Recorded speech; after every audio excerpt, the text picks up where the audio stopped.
নমস্কার। শুরু করলাম আজকের আলোচনা। ঠাকুরের সারদা সাধনা। ঠাকুর যখন 7 বছর পরে কামারপুকুরে ফিরেছেন, তখন ছিল ঠাকুরের নবার্ভিভাব। গঙ্গোত্রীর অতল হৃদয় থেকে প্রবহমানা মহাসাগরের গভীরে অনুপ্রবিষ্টা পরিপূর্ণা গঙ্গার মতো এসেছেন নতুন ঠাকুর।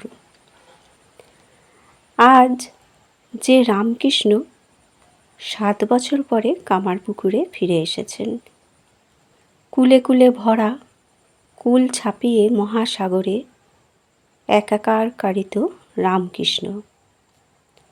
যে সারদা শিল্পী রামকৃষ্ণ পূর্ব পরিচয় সারদা প্রতিমাকে এক মেটে করে রেখে গিয়েছিলেন, আজ সে শিল্পী নিজে বিবর্তিত হয়েছেন বহু দিব্য দ্বৈত ও অদ্বৈত সিদ্ধির আনন্দধন্য হয়ে। নিজ অস্তিত্বে আহিত বহু দেবদেবীর সমারোহে সমৃদ্ধ রামকৃষ্ণ সর্বোপরি বহু সাধনার অন্তে নিজ অনুভূতিতেও জেনেছেন যে একদিন উষ্ণ মস্তিষ্ক ভৈরবী ব্রাহ্মণী শাস্ত্র প্রমাণ সহ রামকৃষ্ণের অবতারত্ব সম্বন্ধে দক্ষিণেশ্বরে আহূত পণ্ডিত সভায় যে ঘোষণা করেছিলেন, তা সর্বথা সত্য ছিল। এমনি এই রামকৃষ্ণের আহ্বান এলো সারদা প্রাণের দুয়ারে, তুমি এসো। পূর্ণতার হৃদিকেন্দ্র থেকে এমন অতি পবিত্র আহ্বান কোনো কালে কোনো কিশোরীর প্রাণের দুয়ারে এসে এমন সুস্মিত মৃদু আঘাত করেছিল বলে আর আমরা শুনিনি। সারদা কামারপুকুরে এসে বিস্ফারিত নয়নে চেয়ে দেখেন আশ্চর্য পুরুষ সদানন্দময় রামকৃষ্ণকে, যেমনটি পূর্বে কখনো দেখেননি। তাই বলেছিলেন, তাকে কখনো নিরানন্দ দেখিনি। 5 বছরের ছেলের সঙ্গেই বা কি, আর বুড়োর সঙ্গেই বা কি, সকলের সঙ্গে মিশেই আনন্দে আছেন।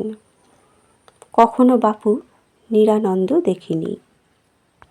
সকল সাধনায় সিদ্ধিলাভের এই উত্তরকালটিতে ব্রহ্মজ্ঞানী ঠাকুর যখন কামারপুকুরে অবস্থান করছিলেন, তখন তিনি নিজ নিজ জীবনে যে অভিনব সাধনাটির অবতারণা করলেন, তার ইষ্ট লক্ষ্য হল শ্রীমা সারদা।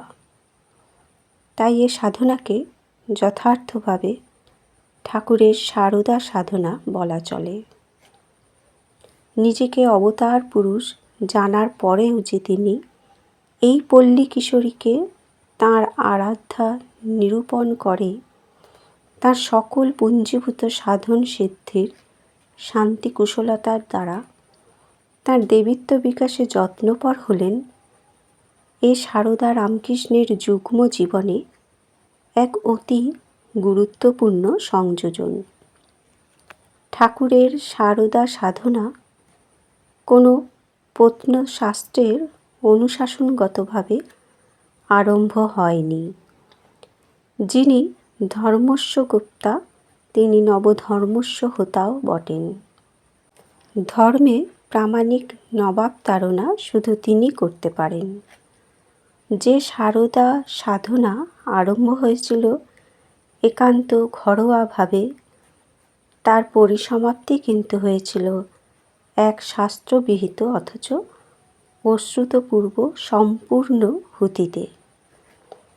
সনাতন ধর্মের অধ্যাত্ম সাধন বিবর্তনে ঠাকুরের এই সাধন প্রবর্তন একটি মৌলিক অবদান, যা করবার শক্তি, জ্ঞান, সাধ্যতা শুধু অবতার পুরুষেই সম্ভব।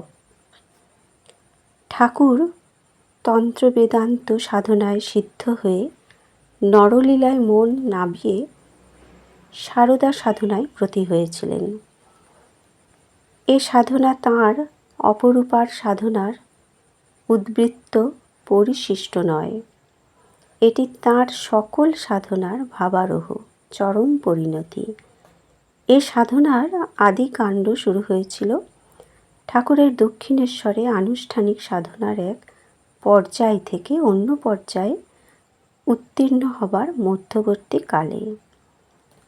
প্রথম থেকে তাঁর এই অতি ঘরোয়া সাধনাটি এমন ব্যক্তিগতভাবে চলছিল যে কারো মনে হয়নি ঠাকুরের সাধনাময় জীবনের এও আর এক এমন প্রবহমান সাধনা যার ফল্গুস্রোতে কালে সকল সাধনার স্রোত মিলিত হবে।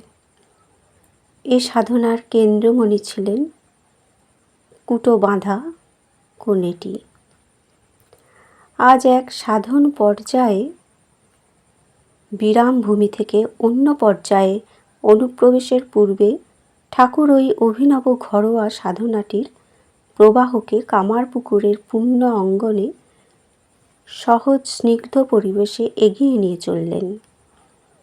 আলোক মোহনার অভিমুখে সারদা কিশোরীর মাধ্যমে সর্বতোভাবে তাঁর মুখাপেক্ষিনী সারদার পুত পবিত্র হৃদয়কানি নিজের অতি সাত্ত্বিক প্রেমে আপন করে নিয়ে ঠাকুর তাতে সঞ্চারিত করতে থাকেন তাঁর বহু সাধনার আহিত জ্ঞান বিজ্ঞানের নির্যাস।